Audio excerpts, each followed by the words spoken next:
Hello everyone, this is Harvinder Crony and we are going to do Discovering Tut.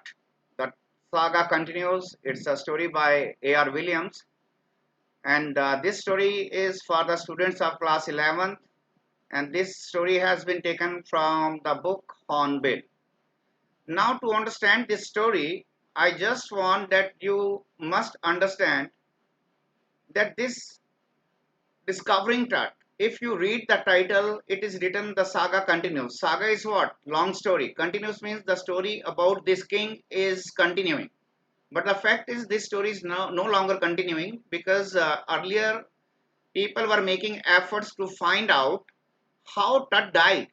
सभी ये कोशिश कर रहे थे फाइंड आउट करने के लिए कि टट नाम का ये जो किंग था वो कैसे डाइड हुआ, लेकिन अल्टीमेटली ये पता चला रिसर्च में कि he died because of malaria. Now, to understand this story, we must go back to the history. The story is from Egypt, and in Egypt, there was a ruler named, now you check this one, the ruler was Amenhotep, right? So please remember, guys, this ruler ruled Egypt nearly 4 decades. So for 40 years, he continued ruling. And when this gentleman, when this king was ruling, everybody in the kingdom prayed the god, and name of that god was God Amun. This god was worshipped when this king was ruling Egypt. Now you know that Amenhotep ruled the country for 40 years and asked people to follow God Amun. Afterwards, after this king expired, so who came to the throne? So who came to the throne? So this another Amenhotep number 4. It was Amenhotep 3. So this king came to the throne, तो गद्दी पर बैठने के लिए ये king आ गया. But this king was eccentric kind of a fellow, and what he did, first of all, this king changed his name from Amenhotep to Akhenaten. So now you can see he has applied the name Aten in his name. Aten, once again, please guys, you must understand, Aten is another god, right? Worship of Aten, he made it compulsory.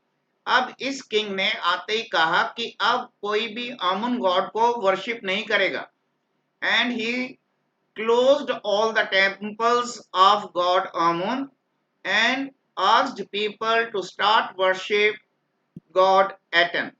तो इस तरह से उसने सबसे पहले अपना name change किया, अपने नेम के अंदर इस गॉड का नेम अटैच कर लिया and asked people to follow this god only. Later he moved his capital from Thebes to Akhenaten, and that is now present day Amarna. Right, so he not only changed his own name, he also shifted his capital to some other place. Anyway, when this king was no longer alive, came to the throne was Samenkhar, a mysterious ruler. He is called mysterious ruler, यानी कि इस राजा के बाद ये गद्दी पर आकर बैठा. But not much information is there about this king. इस king के बारे में ज्यादा जानकारी नहीं है, इसलिए इस king को क्या नाम दिया गया कि ये mysterious ruler है, जिसके बारे में ज्यादा जानकारी नहीं है और इसने थोड़े टाइम के लिए शासन किया. He ruled Egypt for a short while, and after this king came to the throne, गद्दी पर आकर बैठा इस कहानी का जो हीरो है, ठीक है, his name is King Tut. Now you must remember this King Tut name, check it. In his name Aten is there. So it does mean that this king who was named, and in his name god Aten's name was added. But when he came to the throne, जब ये गद्दी पर बैठा तो इसने सबसे पहला काम किया, he also changed his name and added the name Amun. So now you can check it. Earlier god Amun was there. Then after Amun, who was started worshipping Aten, and this king again came back to god Amun. So he reopened, इस king Tut ने फिर से open कर दिया to worship god Amun, right. और इस तरह से I mean people came back to the earlier god, उसी गॉड को उन्होंने वर्शिप करना शुरू कर दिया. Now in the story what happens, this king Tut dies at a young age. So he died at a very young age, and it was a belief in the Egypt. Egypt में ये लोगों का मानना था, if when the king dies he is buried, उसको दफनाया जाता है along with all the necessary and very expensive things like the treasure of the king. अब इस किंग के पास जितना भी ट्रेजर था उसको साथ में दफनाया गया. Y?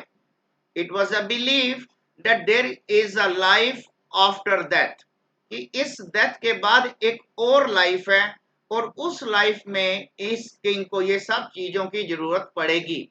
So this was a belief, and accordingly जब इस किंग को दफनाया गया तो सेवरल ऑर्नामेंट्स, ठीक है, बहुत सारे ऑर्नामेंट्स को भी साथ में दफना दिया गया, and they were of pure gold, plus eatable things were kept there, और ईटेबल्स के अलावा wine and drinkable things were there, उन सब चीजों को भी साथ में डाल दिया गया. अब ऐसे में क्या होता है कि कोई भी जो थीफ है वो ट्राई कर सकता है उस कब्र में से सोना निकालने की. But there was a story, or you can say it was among the people that whoever would try to dig the grave, जो भी उस कब्र को, उस टूम को छेड़छाड़ करेगा, the curse will come upon him, उसको अभिशाप लगेगा, यानी कि उसको डेविल्स या प्रेतात्माएं उसको छोड़ेंगी नहीं. तो ये इसलिए किया गया था, यानी कि according to the others, to frighten the thieves और to keep the thieves away, ताकि जो चोर लोग हैं वो टूम तक ना आए. एनीवे, अब हम देखते हैं कि कहानी की शुरुआत कैसे होती है. कहानी की शुरुआत होती है हॉवर्ड कार्टर नाम के एक आर्कियोलॉजिस्ट से. ये एक ब्रिटिशर था, and he was in search of Tut's grave और टट्स टूम, कहां पर इसका मकबरा था उसको ढूंढ रहा था. And in the year 1922 he eventually discovered the tomb of the king Tut. इसने ढूंढ निकाला उस किंग के मकबरे को. अब उसने उसकी मम्मी को बाहर निकालने की कोशिश की. मम्मी इज, इजिप्ट में जो किंग्स वगैरह एक्सपायर होते थे उनकी बॉडी को मम्मीफाई कर दिया जाता था, प्रिजर्व कर दिया जाता था, ठीक है, ताकि बॉडी स्पॉइल ना हो. तो certain reasons were used.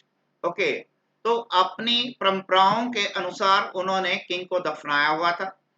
Now the problem was कि किंग की जो डेड बॉडी थी दैट गॉट स्ट्रक, अब वो चिपक गई थी पूरी तरह से.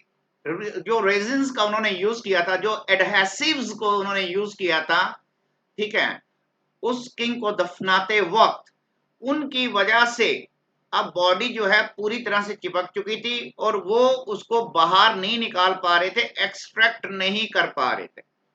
अब बॉडी को एक्सट्रैक्ट करना मुश्किल था, तो ऐसे में हॉवर्ड ने क्या डिसीजन लिया, to cut the mummy into some pieces, कि उस डेड बॉडी को कुछ पीसेस में काट दिया जाए. ओके, तो उसको काट के बाहर निकाला गया और उसको फिर से उस मम्मी को रीअसेंबल कर दिया गया. एंड जो उसने रिसर्च करनी थी वो उसने की, but he could not trace out the cause of death, लेकिन वो उसकी मौत का कारण नहीं ढूंढ पाया। एनीवे, इसके खोज करने के बाद एक और जो था एनाटॉमी का प्रोफेसर था, जिसने 1968 में उस मम्मी को एक्सरे किया। When the mummy was x-ray, जब उस डेड बॉडी का एक्सरे किया गया तो ये उसने बतलाया कि उसकी जो रिब्स हैं, some of the ribs are missing, उसकी कुछ रिब्स जो है मिसिंग है। एट द सेम टाइम उसकी जो ब्रेस्ट बोन है वो भी मिसिंग है। तो ये इसने बतलाया। एनीवे, उसके बाद आगे चलकर in the year 2005 it was decided to CT scan the mummy of the King Tut।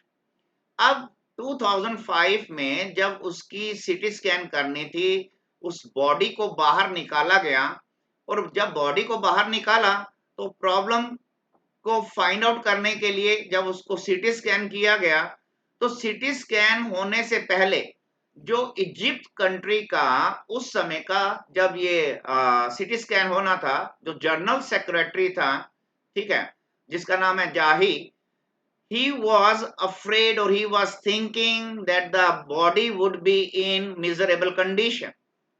But when the CT scan was done, it was announced that the body was still intact, कि उस dead body के साथ कोई ज्यादा नुकसान नहीं हुआ है। The body is still the same, अभी भी बॉडी वैसी ही है। So he was quite relieved that nothing bad had happened to the dead body। इसको लगा कि ठीक है, डेड बॉडी को ज्यादा नुकसान नहीं हुआ है, and he was relieved। Okay, अब ये तो हो गया, एक कहानी का हमने आउटलाइन कर ली कि किस तरह से ये कहानी की शुरुआत इजिप्ट के किंग्स की हुई। किंग्स में पहले नंबर पे हमने किंग पढ़ा जिसने 40 इयर्स तक रूलिंग किया। फिर सेकंड किंग आया, किस तरह से उसने अपने नाम को चेंज किया और किस तरह से उसने एटन गॉड का प्रेयर शुरू करवा दिया और कैसे उसने अपनी कैपिटल को भी शिफ्ट कर दिया। उसकी मृत्यु के बाद एक सामन खेर नाम का एक जीवोग्रीव रूलर आया और उसने थोड़े टाइम के लिए शासन किया। Then came to the throne was the main king Tut, जिसकी ये स्टोरी है। और ये टट ने क्या किया, सबसे पहले इसने वापसी की, अपने नाम में गॉड आमुन को फिर से पूजा शुरू करवा दी और अपने नाम के साथ आमुन वर्ड का भी यूज कर लिया। ऑलराइट, और क्या हुआ सेकंड पार्ट में, the king died at a very young age. ठीक है, अपनी यंग एज में ही ये किंग एक्सपायर हो गया। और जब उसको बरी किया गया, जब उसे दफनाया गया, तो उसके साथ बहुत सारे गोल्ड की आइटम्स रखी गई, खाने पीने का सामान और कपड़े रखे गए, because people believed there is a life after that, कि डेथ के बाद फिर से एक लाइफ है और ये चीजें उसको काम आएंगी।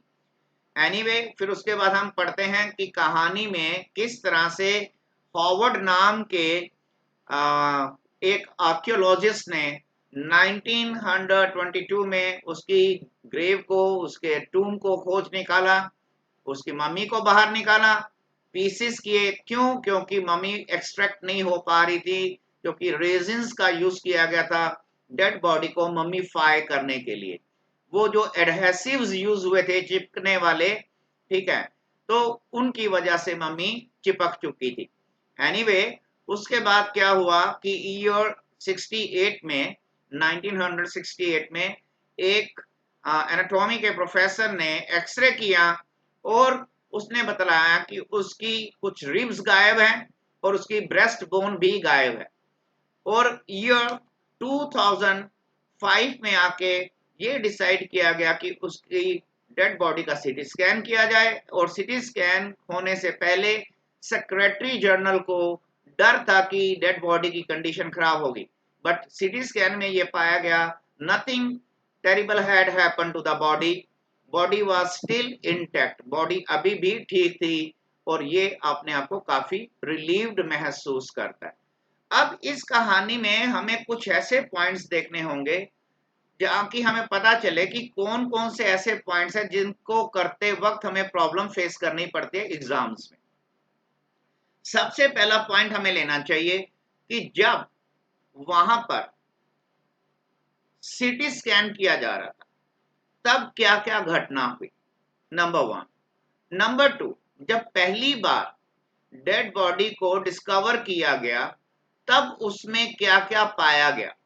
तो ऑफ कोर्स हम जब ये स्टोरी के इन पॉइंट्स को स्टार्ट करते हैं तो हमें पता चलता है कि जब डेड बॉडी को ओपन किया गया तो टॉप लेयर में कुछ फ्लावर्स पड़े हुए थे। तो हमें ये पता चलता है कि उसमें जो फ्लावर्स पड़े हुए थे उन फ्लावर्स में जैसे लोटस था, ठीक है, and some other flowers were there. The flowers were of the month of March and April. ये वो फ्लावर्स थे जो मार्च और अप्रैल के मंथ में पाए जाते हैं। They grow in the month of March and April. So ये एज्यूम किया गया कि king must have died in the month of March और April because those flowers were there. The presence of those flowers gave the indication that he must have died in the month of March or April. Okay. Then there were several artifacts. बहुत सारे वहां पर artefacts थे। Stunning artefacts writer ने name use किया। ऐसी ऐसी चीजें थी जो इंसान को बहुत ज्यादा आश्चर्यचकित करती हैं, खास तौर से क्योंकि वो प्योर गोल्ड की बनी हुई वहां पर चीजें थी। और उन प्योर गोल्ड की चीजों के अलावा there were many items of clothing and eatables. तो इतना हम पहले बता चुके हैं कि उनको बिलीव था कि after that there is some another life. Alright. अब हमें ये दिखाता है राइटर कि जो डेजर्ट है वो डेजर्ट की को बताता है कि डेजर्ट की स्काई होती कैसी है। जनरली जब हम देखते हैं कि डेजर्ट की जो स्काई होती है वो बैरन होती है, right, nothing much is there in the sky, it is always a kind of isolated one. लेकिन जब उसकी डेड बॉडी के साथ छेड़छाड़ की गई विद द टट्स बॉडी, तो what was seen in the sky, sky में क्या देखा गया। तो तब उन्होंने बताया कि वो जो स्काई थी वो ग्रे स्काई थी, ठीक है, बादल छाए हुए थे जिसके अंदर राइटर ने what you call it dark bellied word का यूज किया है। बेलिड यानी बल्जिंग क्लाउड्स थे, पानी से भरे हुए घने बादल थे और रोशनी जो थी वो सबसाइड हो गई थी, रोशनी छुप गई थी और ऐसा लग रहा था कि पूरी की पूरी रोशनी या जो स्टार्स हैं वो किसके अंदर चले गए हैं, एक कास्केट के अंदर, एक प्रकार के बॉक्स के अंदर चले गए हैं। तो इस तरह से वहां पर राइटर ने डेजर्ट स्काई को बताया कि आमतौर पर कैसे होती है। और जब बॉडी के साथ ये छेड़छाड़ की गई, when the body was disturbed, what changes took place in the sky, तो आसमान में क्या क्या चेंजेस आए, राइट। और उसके बाद हमें ये भी देखने को मिलता है कि जो लोग इस तट की टूम पे जाते हैं, ठीक है, किस लिए जाते हैं, ऑफ कोर्स जो लोग विजिटर्स होते हैं वो क्यों जाते हैं, तो वो टूम पे जाते हैं टू पे होमेज, राइट, अपनी श्रद्धांजलि देने के लिए जाते हैं इस किंग टट को। एनीवे, अब क्या है कि कहानी के सर्टेन पार्ट्स हैं, उन कहानी के उन सर्टेन पार्ट्स को समझने के लिए हमें हेल्प लेनी पड़ेगी कुछ क्वेश्चंस की, ताकि बाकी के पॉइंट्स भी साथ के साथ क्लियर होते चले जाएं। अब अगर हम क्वेश्चन नंबर 1 की तरफ ध्यान से देखें तो कहानी के बड़े सारे पॉइंट्स आपको यहां से क्लियर होते हैं कि how was the atmosphere when king Tut's body was scan. जिस दिन उसकी बॉडी को स्कैन किया गया तब एटमॉस्फेयर कैसा था। तो नेचुरली हमें यहां से शुरू करना है कि जो अभी हमने बात की कि स्काई कैसी थी। तो आपने नोटिस किया कि सबसे पहले हम कहेंगे कि जिस दिन उसकी डेड बॉडी को स्कैन किया गया तो इविल्स वर देयर, ओके, कुछ इविल घटनाएं हुई, कुछ ऐसी घटनाएं जिसके अंदर हम कहते हैं सम काइंड ऑफ हुडू और सम काइंड ऑफ वुडू और some kind of black magic was involve. एक तरह की कुछ ऐसी घटनाएं हो रही थी, लग रहा था कि इविल्स जो हैं they could be seen in the sky in the form of dark bellied clouds.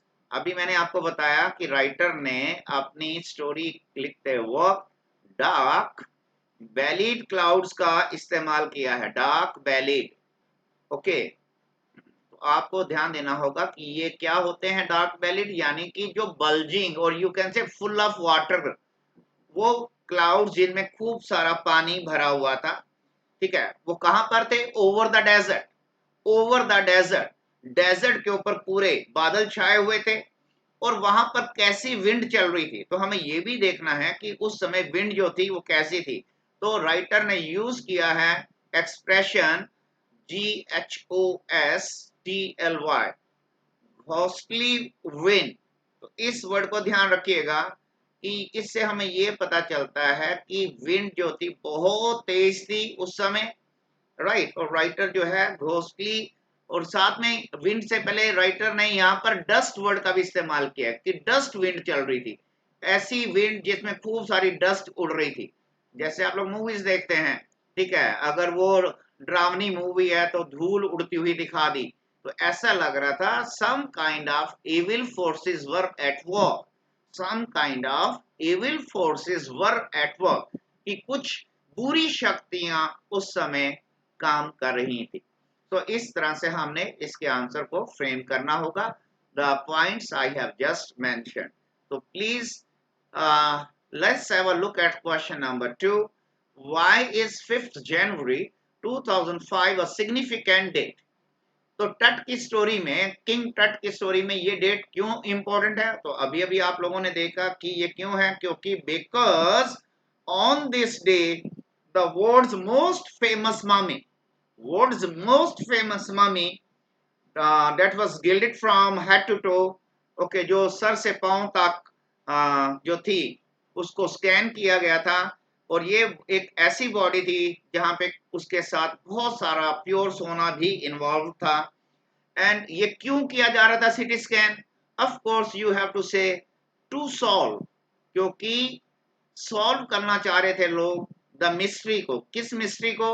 To solve the mystery of the death of the king, कि उस किंग की मृत्यु किस वजह से हुई, तो इसको वो सॉल्व करना चाह रहे थे। सो आई बिलीव कि आपको क्वेश्चन नंबर 2 भी आसानी से आप आंसर फ्रेम कर लेंगे कि why it is significant. It is significant because on this day the world's most famous mummy, okay, gilded from head to toe was CT scanned. इस मम्मी को CT स्कैन किया गया था, किस लिए?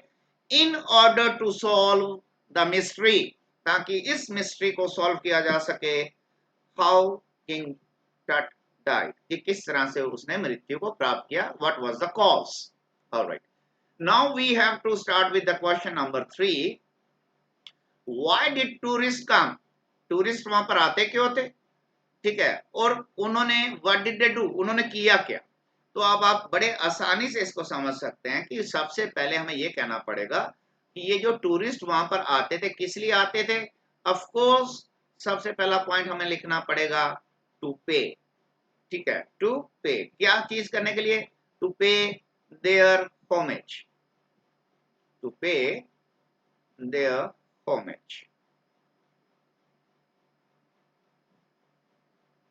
All right, so guys, this is HOMAGE, and because my unfortunately my pen tab is not working right now properly, so that's why I'm not able to write it in this clear manner. Anyway, you can catch it easily. So to pay their homage, most of the tourists visited there. All right. उसके बाद हमें ये कहना है कि they looked at, किस चीज को देखते थे? उस टूम में बहुत सारी चीजें थी, आर्ट की। तो उस वो आर्ट की चीजों को, जो वॉल पे मुरल्स थे, आर्टिफैक्ट यानी आर्ट की रचना जो थी वॉल के ऊपर, तो उसको देखते थे।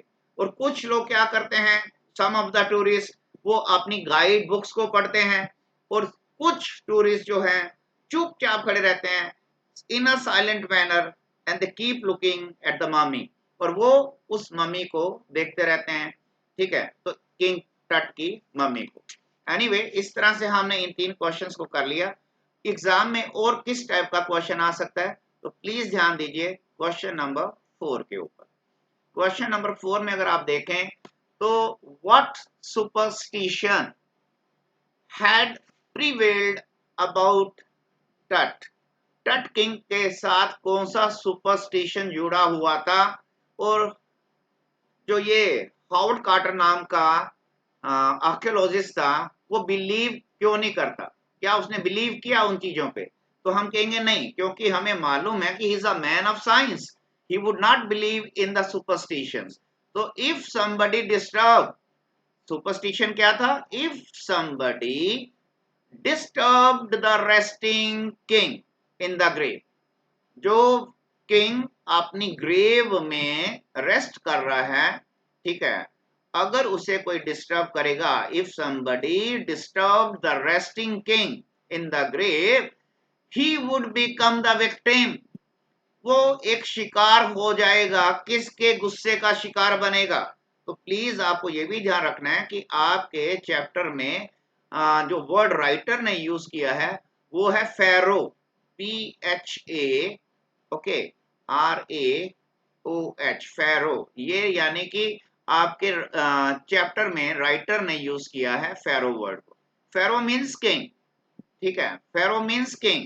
तो आपको याद रखना है कि अगर कोई डेड बॉडी के साथ, ठीक है, क्या करेगा, डेड बॉडी को डिस्टर्ब करेगा, तो वो एक व्यक्ति विक्टिम बन जाएगा, शिकार बन जाएगा, ठीक है, किंग के गुस्से का, किंग की कर्स लग जाएगी उसको, किंग का अभिशाप लग जाएगा उसको। सो आई बिलीव आपको ये पॉइंट अच्छे से क्लियर हो जाएगा कि क्यों ये अफवाह फैलाई गई थी या सुपरस्टिशन क्रिएट किया गया था, ताकि ग्रेव के अंदर पड़ा हुआ जो कीमती सामान है उसको कोई छू ना पाए, ठीक है। तो कार्टर का क्या रिएक्शन था, तो हम कहेंगे Carter, Howard Carter did not believe, he did not believe, okay, in the superstition, rather called it that this was done to keep the thieves away from the tomb। तो उसने कहा कि ये कहानी इसलिए लोगों ने चालू की ताकि थीव्स को उस टूम से दूर रखा जा सके। तो इस तरह से आपको ये 4th क्वेश्चन में भी एग्जाम में दिक्कत नहीं आएगी। लिमिटेड क्वेश्चंस हैं, अगर हम इन लिमिटेड क्वेश्चंस को और स्टोरी की बैकग्राउंड को और स्टोरी के मेन पॉइंट्स को समझ लेते हैं तो एंटायर चैप्टर जो है इजीली क्लियर हो जाता है, and we will be in a position to answer the questions easily.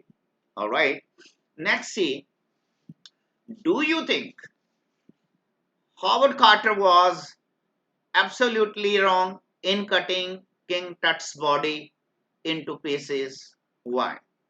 क्या हॉवर्ड ने एक डेड बॉडी को पीसेस में काटा, क्या ये ठीक किया उसने?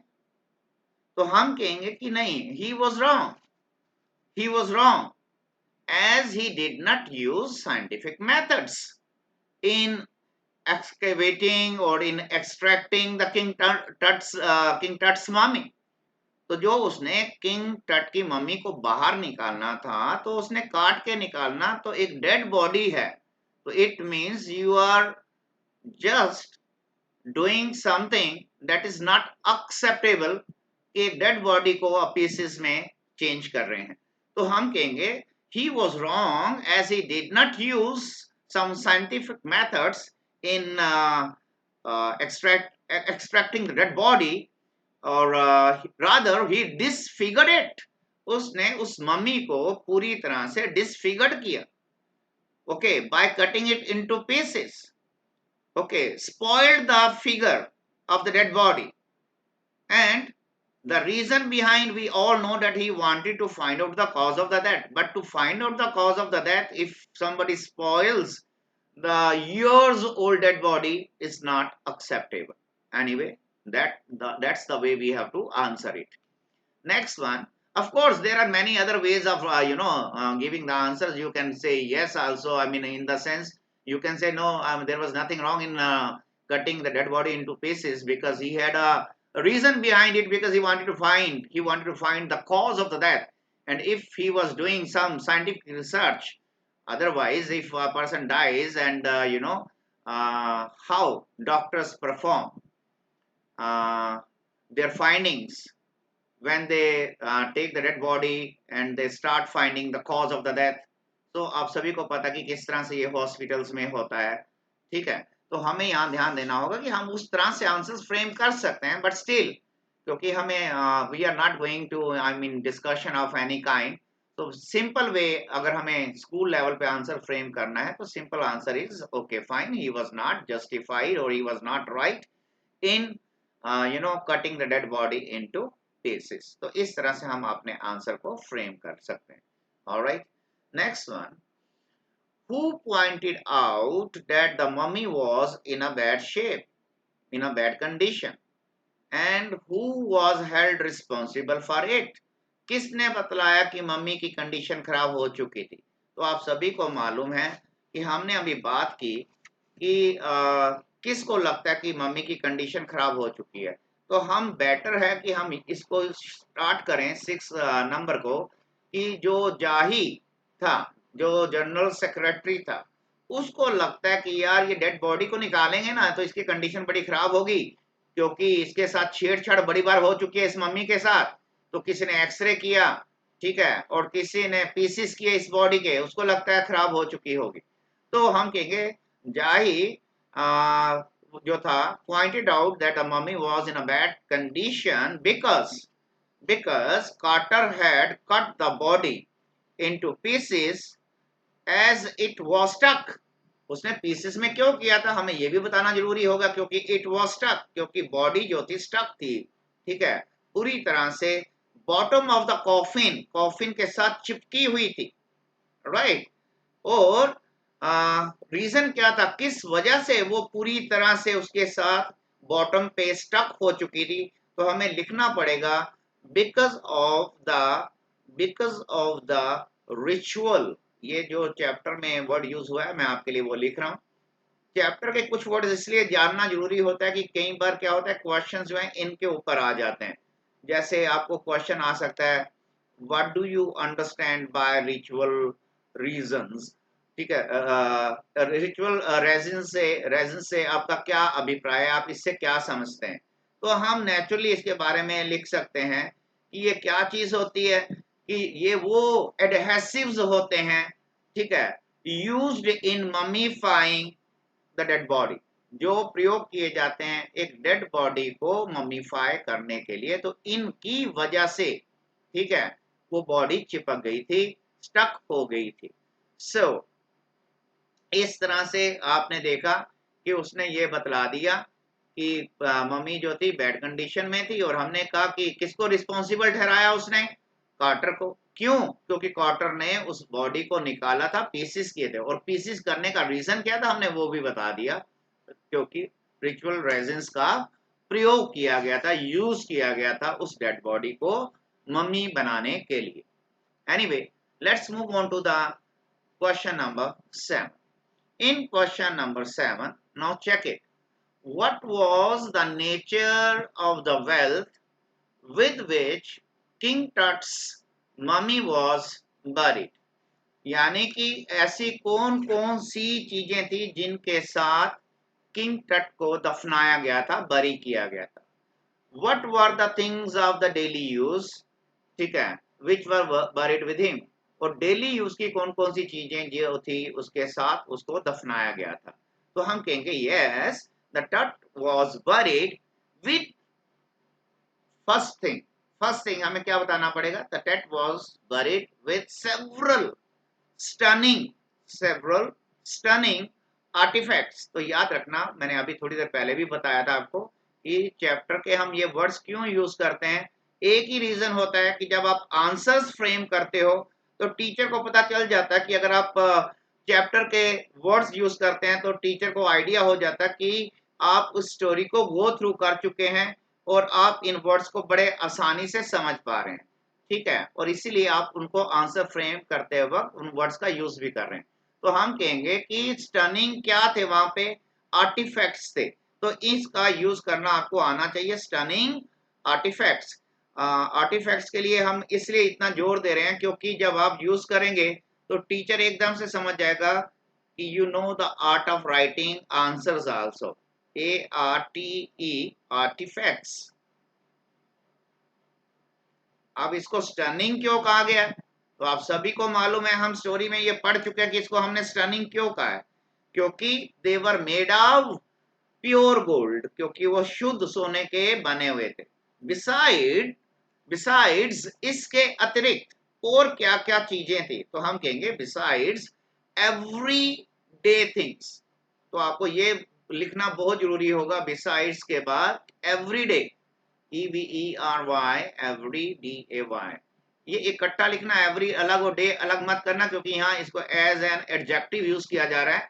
तो everyday things, everyday things, things देख सकते हैं आप, नाउन है, और नाउन से पहले हमने एवरीडे को इकट्ठा लिखा जो कि एक एडजेक्टिव का काम करता है। तो एवरीडे थिंग्स में क्या क्या था, तो अभी हमने थोड़ी देर पहले बताया, तो इन चीजों को आप ध्यान रखेंगे एग्जाम में लिखते वक्त। आपको ये लिखना जरूरी होगा कि सबसे पहले हम लिखेंगे कि उसमें एक तो ब्रॉन्ज का रेजर पड़ा हुआ था, ब्रॉन्ज, BRONZE, ब्रॉन्ज का रेजर, ओके। उसके बाद उसमें क्या पड़ा हुआ था हमें ये बताना पड़ेगा एवरीडे थिंग्स के अंदर, कि लिनन के गारमेंट्स थे, LINEN, लिनन गारमेंट्स। तो ये लिखना जरूरी हो जाएगा, इसलिए मैंने आपके लिए यहाँ पर लिख दिया ताकि आप आंसर्स बनाते वक्त इन शब्दों का, इन वर्ड्स का अच्छे से यूज कर पाए। You can use these words easily while framing the answer. So there was bronze razor, linen garments, ठीक है, and cases of food and wine. So don't forget to write cases of food and wine also. So these were the things. अब ये भी आ जाता कि why such things were kept there? Why such things were kept there? Because they had a belief. Because they had a belief that there is a life after that, and these things would be needed by the king. कि इन चीजों की जरूरत king को मृत्यु के बाद पड़ेगी, जरूरत पड़ेगी, इसलिए इनको साथ में डाल दिया गया। All right. Let's start with number 8. Why did the artifacts cause a sensation at the time of discovery? जब आर्टिफैक्ट्स की डिस्कवरी हुई तो उससे चारों तरफ सेंसेशन क्रिएट हो गई। तो नेचुरली हमें पता है सेंसेशन क्रिएट होने का रीजन क्या था, जो कि हमने अभी अभी ये किया। सबसे बड़ा सेंसेशन का कॉज क्या था, क्योंकि these artifacts were stunning because they were made of pure gold, क्योंकि ये सारे के सारी चीजें जो थी प्योर गोल्ड की बनी हुई थी। तो प्योर गोल्ड इतना सारा अगर किसी की टूम में पाया जा रहा है तो naturally that would cause sensation, सब जगह एक सनसनी फैल जाएगी इस डिस्कवरी के ऊपर। So you can easily go with this answer. Number 9 please. Number 9 में अगर हम देखें, Howard Carter ran into trouble when he finally reached the mummy, और इसको हमने पूरे डिटेल में अभी किया, ठीक है, कि किस तरह से जब फाइनली वो मम्मी पे पहुंचा तो उसने क्या प्रॉब्लम फेस की। तो अभी हमने किया, आपने नोटिस किया ऊपर मैंने लिखा कि कुछ ऐसे एडहेसिव्स, एक चिपकने वाले पदार्थों का यूज किया गया था, ठीक है, जिसको हमने क्या नाम दिया अभी, रिचुअल रेजिन्स का नाम दिया। तो रिचुअल रेजिन्स जो थे, ठीक है, उनका यूज किया गया था, and because of it the body और the mummy of the king Tut was stuck with the coffin, right? And you know the answer why also. Why? Because we know that the such oils and such things were used in mummifying the body. All right, इस तरह से हमने इसको 9th को किया। Let's have a look at number 10. What evidence was there to prove that the burial of King Tut took place in the month of March और अप्रैल। तो हमें ये देखना पड़ेगा कि ये अच्छा क्वेश्चन है और एग्जाम में आने के इसके पूरे चांसेस रहेंगे इस वाले क्वेश्चन के। तो बेटर है कि इसको आप ये लिखें कि जब इस डेड बॉडी को यानी ग्रेव को ओपन किया गया तो सबसे पहली जो चीज उनको नजर आई, हाँ, उस what you call it box को, डेड बॉडी जहां पर केप्ट की गई थी उसको खोला गया, तो सबसे टॉप लेयर पे, क्योंकि 3 लेयर्स थी, तो सबसे ऊपर जो था वो श्राउड था। Shroud, I suppose you all guys understand, ठीक है। श्राउड्स, SHROUD, श्राउड क्या होता है? Covering of the dead body, वो कपड़ा जिसके साथ डेड बॉडी को कवर किया जाता है, तो that is called shroud. Shroud के ऊपर, श्राउड को एडॉर्न किया गया था, सजाया गया था, इस डेड बॉडी को कवर करने वाले कपड़े को किससे सजाया गया था? ऑफ कोर्स वहां पर गार्लैंड्स थे, ठीक है, फूल मालाएं थी। और फूल माला जो थी वो किसकी थी? तो मैंने अभी बताया था आपको कि वहां पर कुछ इस टाइप के फूल थे, जैसे कि सबसे पहले आप कह सकते हो विलो, ठीक है, वहां पे विलो था। और विलो के अलावा वहां पर जो चैप्टर में यूज किया है उन्होंने बताया कि ऑलिव थे, ठीक है। और ऑलिव के अलावा ऑलिव लीव्स लिख देता हूँ साथ में, ऑलिव लीव्स पाई गई थी।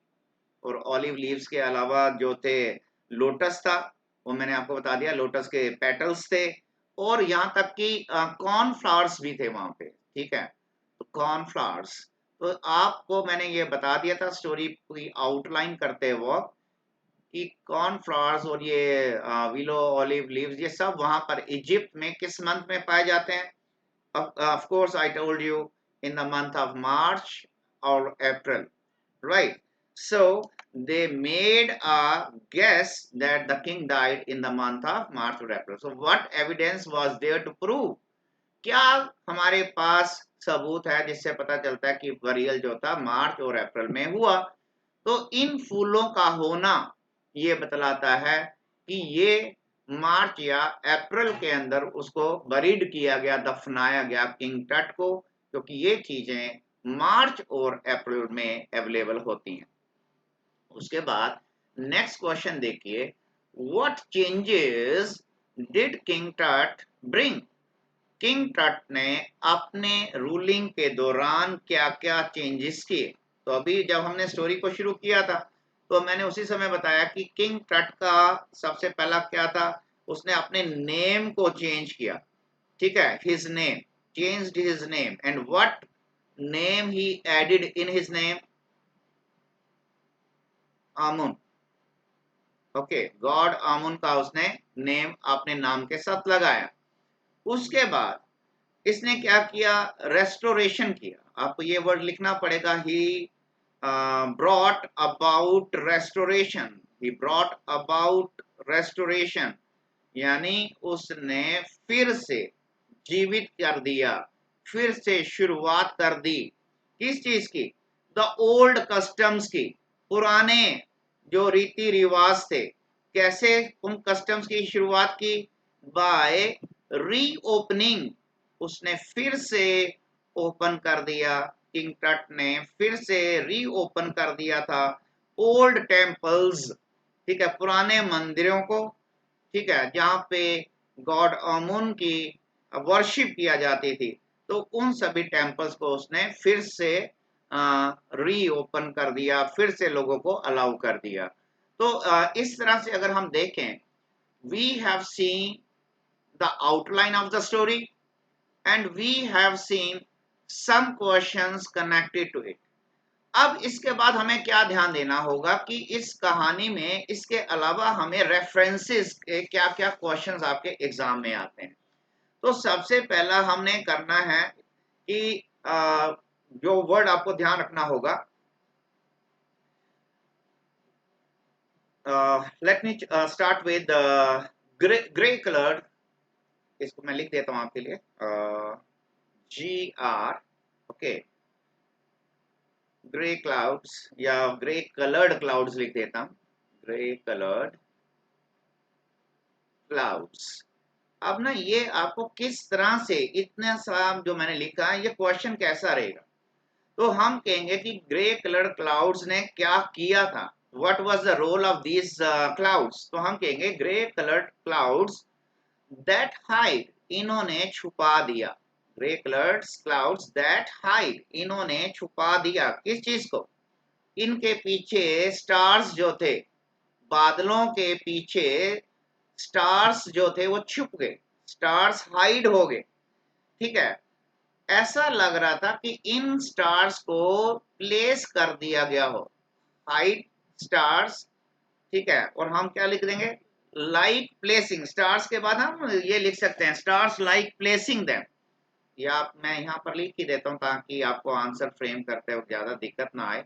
लाइक प्लेसिंग, कि जैसे लग रहा था कि स्टार्स को रख दिया गया हो, किस में रख दिया गया, स्टार्स को जैसे कि एक बॉक्स में, एक कास्केट में रख दिया गया हो, them in casket, CAS, okay, KET। तो ये हमने देखा कि अगर आपको आ जाता है एक्सप्लेन इट, तो आप बताते हैं कि grey coloured clouds that hide stars, जिन बादलों के पीछे स्टार छुप गए थे, ऐसा लग रहा था ये स्टार्स कहाँ चले गए हैं, ऐसा लग रहा था कि, यानी कि रीजन क्या था, आपको ये बताना होगा अपीयरेंस के बारे में, किसकी अपीयरेंस के बारे में, ताकि आपका आंसर 100% क्लियर हो सके। Appearance of the clouds, appearance of the clouds, clouds की जो अपीयरेंस थी, उनकी जो शेप थी, क्लाउड्स की जो शेप थी, वो एक कास्केट की तरह लग रही थी, एक बॉक्स की तरह लग रही थी, और उस बॉक्स में सभी स्टार्स ऐसा लग रहा था प्लेस कर दिए गए हों। तो ये ग्रे कलर्ड क्लाउड्स वाला पॉइंट आपको एग्जाम में आ सकता है, जिसके अंदर आपसे पूछा जा सकता है। फिर आपको आ सकता है कि साइंटिफिक, आपको एक वर्ड आ सकता है साइंटिफिक डिटैचमेंट। तो what does writer want to convey scientific detachment, तो साइंटिफिक डिटैचमेंट के अगर ऊपर क्वेश्चन आता है तो आपको लिखना पड़ेगा कि इट रेफर्स टू, ठीक है, साइंटिफिक डिटैचमेंट, ठीक है, रेफर्स टू, आप आंसर बनाएंगे scientific detachment refers to without attaching any emotion. मैं इमोशन वर्ड लिख रहा हूं ताकि आप जब आंसर बनाएं तो आप लिख सकते हैं विदाउट, ठीक है, साइंटिफिक मेथड से अगर डेड बॉडी को निकालेंगे, ठीक है, तो उसमें इमोशन जो है कोई इन्वॉल्व नहीं होगी।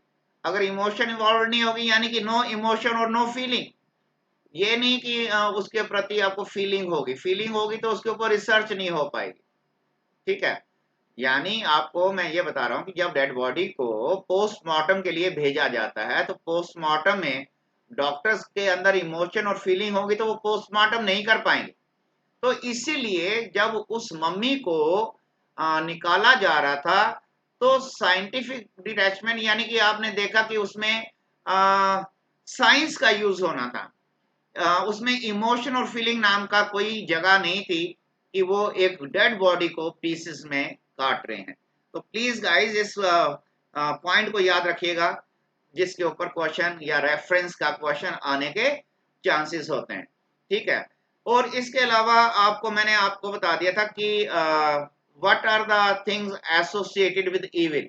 इविल शब्द का जो राइटर ने यूज किया, तो आपको मैं ऑलरेडी बता चुका हूं कि इविल वर्ड के अंदर उसने क्या डिस्क्राइब करने की कोशिश की कि evil refers to, evil refers to evil associated, वो इविल जो एसोसिएटेड था, वो इविल जिसका संबंध था, जिसका रिलेशन था, किसके साथ रिलेशन था, विद एसोसिएशन और relation with disturbing the king in the grave, association with disturbing, उनका संबंध था डिस्टर्ब करने पर, किससे संबंध, डिस्टर्ब करने पर, किसको, डेड बॉडी को, कहां पर, ग्रेव के अंदर। तो यानी हम ये कहना चाह रहे हैं कि अगर आपसे क्वेश्चन पूछे जाएं तो आपको इन छोटे छोटे पॉइंट्स का, सॉरी, आपको इन छोटे छोटे पॉइंट्स का ध्यान रखना होगा कि ये पॉइंट्स आपके लिए बिल्कुल इजी हैं और आप आसानी से इनके बारे में बता सकते हैं। एक आपको बताते हैं कि लस्टर के ऊपर क्वेश्चन आ सकता है, रेफरेंस आ सकती है आपको लस्टर के ऊपर। तो लस्टर वर्ड हमें पता है कि लस्टर हमने किसका लस्टर देखा, किसकी चमक देखी। तो सभी स्टूडेंट को पता होना चाहिए और पता होगा कि लस्टर आप सभी को पता है चमक को कहते हैं, LUSTRE, शाइनिंग को कहते हैं। ठीक है, तो जो लस्टर थी वो किस चीज की थी, तो आप सभी को पता है लस्टर ऑफ द ज्वेल्स, जो हीरे जवाहरात या सोने के जो उनके वो जो आर्टिकल्स थे, जो ज्वेल्स थे। ठीक है, तो ज्वेल्स किसके, of course jewels of the king टट, ज्वेल्स ऑफ द किंग टट। तो किंग टट के जो ज्वेल्स थे, TUT, हाँ, इसको ध्यान रखना प्लीज। तो उससे हम कहते हैं कि उसमें लस्टर बहुत थी, उसमें शाइनिंग बहुत थी। ठीक है, चमक बहुत ज्यादा थी। तो आप लस्टर वर्ड से रिलेटेड होगा तो आसानी से बता सकते हैं। ठीक है, ग्रे कलर्ड क्लाउड्स के बारे में वो बताएगा तो आप उसको क्लियर कर सकते हैं। इविल क्या एसोसिएटेड है आप बता सकते हैं। साइंटिफिक डिटैचमेंट क्या है आप उसके ऊपर बात कर सकते हैं आसानी से। ठीक है, तो इन पॉइंट्स के अलावा हमने कहा कि वो जो रेजिन्स का यूज किया गया था उसके ऊपर जरूर क्वेश्चन आने के चांसेस आते हैं, तो हम उसको भी यही लिखेंगे कि ritual resins used in mummifying the dead body of the king or to mummify King Tut's body। King टट की बॉडी को ममीफाई करने के लिए, एक मम्मी बनाने के लिए जो ऑयल्स इत्यादि का यूज हुआ था। ठीक है, तो उसके बारे में आपको इन पॉइंट्स को मेंशन करना होगा। और आर्टिफैक्ट्स वर्ड हमने कर लिया, उससे आपको क्लियर हो गया वो सारे ब्यूटीफुल ऑब्जेक्ट्स जो उसके ग्रेवयार्ड में पाए गए थे। ठीक है, और आपको स्काई के बारे में क्वेश्चन आ सकता है जो मैंने शुरुआत में आपको बता दिया। तो इस तरह से ओवरऑल अगर आप एक बार इसको नट शेल में देख लें, ठीक है, it will take only 2 minutes so that you can clearly find all the points।